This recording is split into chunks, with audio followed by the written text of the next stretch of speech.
නිව්යෝර්ක්හි පැවැත්වෙන එක්සත් ජාතීන්ගේ මහා මණ්ඩල සැසිවාරයේදී ඊශ්‍රායල් අග්‍රාමාත්‍ය බෙන්ජමින් නෙතන්යාහු වේදිකාවට පැමිණ අදහස් දැක්වීම ආරම්භ කරන අවස්ථාවේ නියෝජිත පිරිසක් විරෝධය පළ කරමින් ශාලාවෙන් පිටව ගියා. පලස්තීන ගැටලුව සම්බන්ධයෙන් ඊශ්‍රායලය අනුගමනය කරන ස්ථාවරයට සිය විරෝධය පළ කරමින් මෙම නියෝජිත පිරිස ඉවත් යාම එහිදී සිදු වුණා. මෙම සැසිවාරය ඇමතු බෙන්ජමින් නෙතන්යාහු පලස්තීන රාජ්‍යයක් පිළිගැනීමට විරෝධය පළ කරමින් ප්‍රකාශ කළේ එය උමතු ක්‍රියාවක් වන අතර අපි එය නොකරමු යනුවෙන්. තවද අනෙකුත් රටවල් කිහිපයක් විසින් පලස්තීනයේ රාජ්‍යයක් ලෙස පිළිගැනීම ලජ්ජා සහගත ක්‍රියාවක් බවද නෙතන්යාහු එහිදී දැඩිව අවධාරණය කළා. Please order in the hall. Please order in the hall.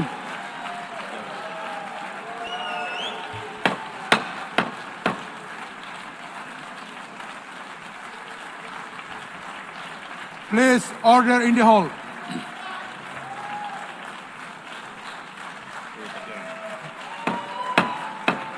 Please order in the hall.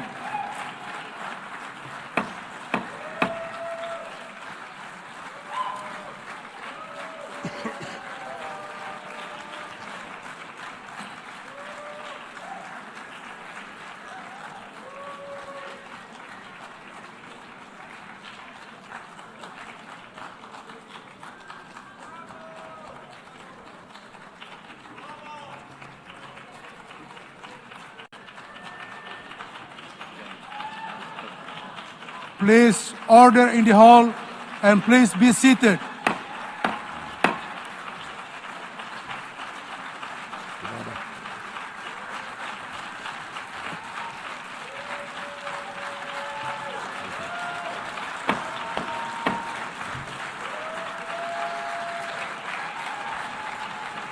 Please order in the hall.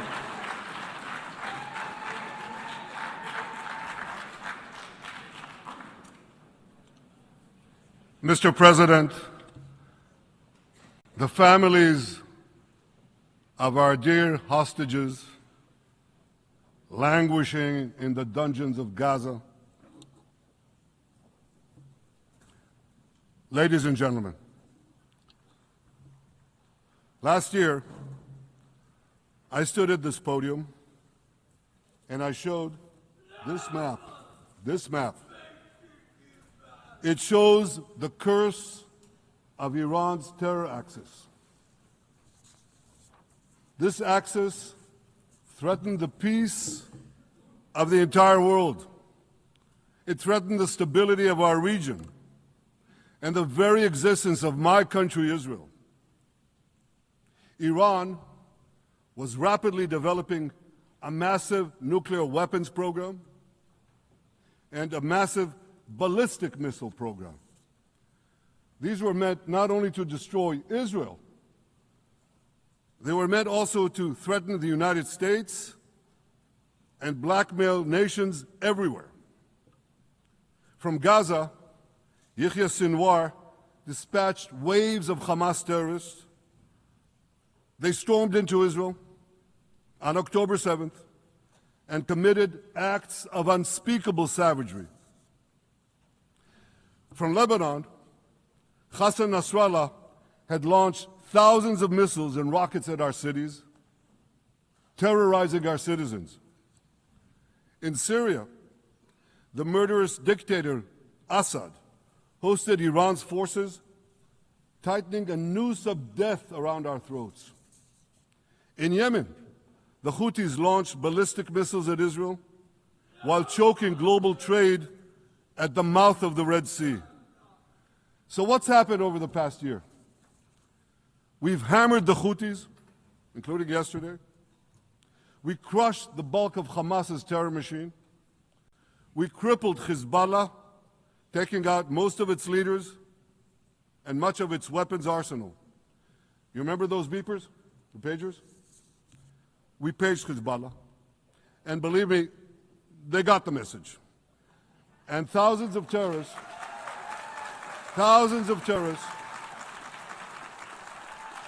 dropped to the ground. We destroyed Assad's armaments in Syria. We deterred Iran's Shiite militias in Iraq. And most importantly, and above anything else that I could say to you or that we did in this past year, in this past decade. We devastated Iran's atomic weapons and ballistic missiles programs.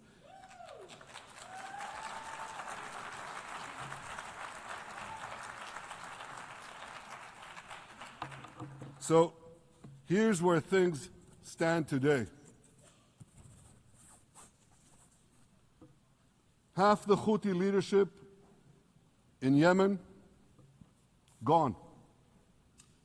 Yahya Sinwar in Gaza, gone. Hassan Nasrallah in Lebanon, gone. The Assad regime in Syria, gone. Those militias in Iraq, well, they're still deterred. And their leaders, if they attack Israel, will also be gone.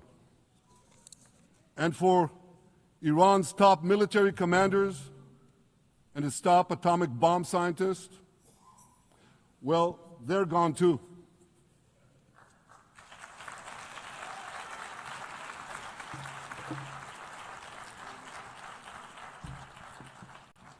Israel's 12-day war with Iran, which I renamed Operation Rising Lion, that's from the Bible. This 12-day war will go down in the annals of military history. Our daring pilots neutralized Iran's missile defenses and took control of the skies over Tehran. And you saw this. Israeli fighter pilots and American B-2 pilots bombed Iran's nuclear enrichment sites. I want to thank President Trump for his bold and decisive action.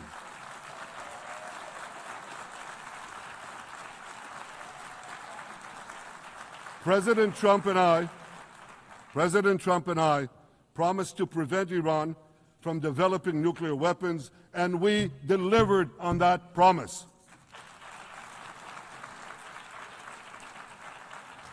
We removed an existential threat to Israel, and a mortal threat to the civilized world. We lifted a dark cloud that could have claimed millions and millions of lives. But, ladies and gentlemen, we must remain vigilant. We must remain absolutely clear-minded and vigilant. We must not allow Iran to rebuild its military nuclear capacities. Iran's stockpiles of enriched uranium, these stockpiles must be eliminated. And tomorrow, UN Security Council sanctions on Iran must be snapped back.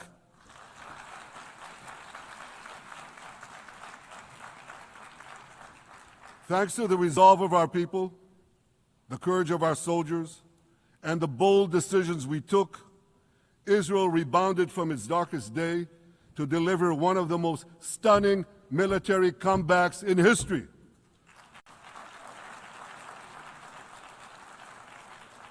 But we're not done yet. The final remnants of Hamas are holed up in Gaza City.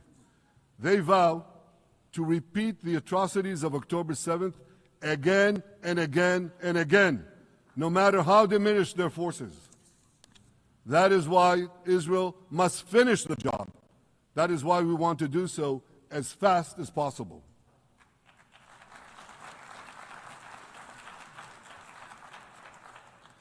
Ladies and gentlemen, much of the world no longer remembers October 7th.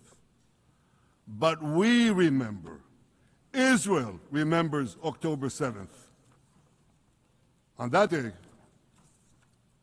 well, I'll tell you, you can remember October 7th too. You see this large pin here? It's a QR code. What I ask you to do is hold up your phones, zoom in, and you too will see why we fight and why we must win. It's all in here. On October 7th, Hamas carried out the worst attack on Jews since the Holocaust. They slaughtered 1,200 innocent people, including over 40 Americans and foreign nationals from dozens of countries represented here. They beheaded men. They raped women. They burnt babies alive. They burnt babies alive in front of their parents. What monsters. And these monsters took more than 250 people hostage. And those included Holocaust survivors, grandmothers and their grandchildren. Who takes hostage grandmothers and grandchildren? Hamas does. So far, we've brought home 207 of these hostages, but 48 still remain in the dungeons of Gaza. 20 of them are alive, starved, tortured, deprived of any daylight, deprived of humanity. These are the names of the 20 living hostages. Matan Angrist, Gali and Zerv Berman, brothers, Elkanah Buchbot, Rom Braslavsky, Nimrod Cohen, Ariel and David Cunyo, another pair of brothers, Guy Gilboa Dalal, Eviatar David. You saw the picture of Eviatar David, emaciated, forced to dig his own grave. Maxim Herkin, Eitan Horn, Segev Kalfon, Bar Kupperstein, Omri Meran, Eitan Moore, Yosef Chaim Ochana, Alon Ohel, Avinatam Or, and Matan Tsengarker. Now, ladies and gentlemen, I want to do something I've never done before. I want to speak from this forum directly to those hostages through loudspeakers. I've surrounded Gaza with massive loudspeakers connected to this microphone in the hope that our dear hostages will hear my message. And I'll say it first in Hebrew and then in English. אחינו הגיבורים, מדבר ראש הממשלה בנימין נתניהו. אני פונה עליכם מעל בימת האו"ם. לא שכחנו אתכם, אפילו לא לשנייה. העם כולו איתכם, ואנחנו לא נשקוט ולא נרפה עד שנחזיר את כולכם הביתה. החיים והחללים כאחד.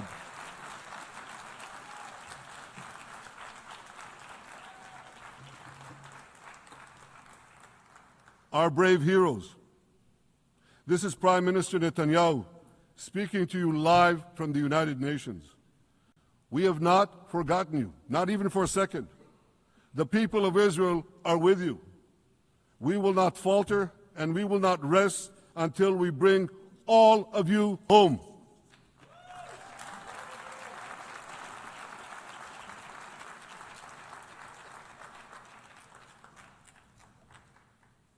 Ladies and gentlemen, thanks to special efforts by Israeli intelligence, my words are now also being carried. They're streamed live to the cell phones of Gazans.